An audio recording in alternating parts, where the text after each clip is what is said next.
Tonight, a group of local healthcare workers returned from New York, where they spent the last 2 weeks caring for COVID-19 patients.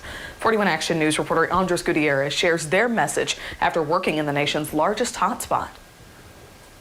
The first wave of doctors and nurses from the COVID care force are back home after spending several days in the epicenter of this outbreak. We landed in New York City not knowing what to expect. Over the last 2 weeks, Dr. Gary Morsch led a team that treated hundreds of critically ill COVID-19 patients in Queens, New York. And they were going over their PPE, but they were saying a prayer.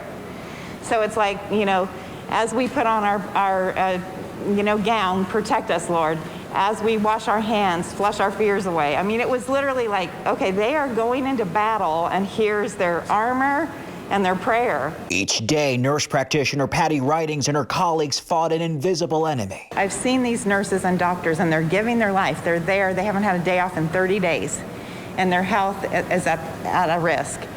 But they're at the bedside. They have a mission to care, and they're not going to leave you. She'll never forget the moment she looked out a window and caught a grim sight. I froze for a minute because you could see into the truck, and there were, carts of bodies.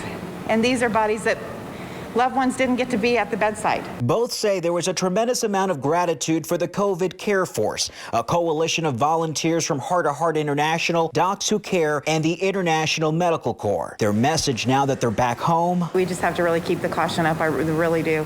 I mean, it's life or death. I just hope everybody gets the message and takes this thing serious until again, we can either test or we have vaccines. In Kansas City, Andres Gutierrez, 41 Action News.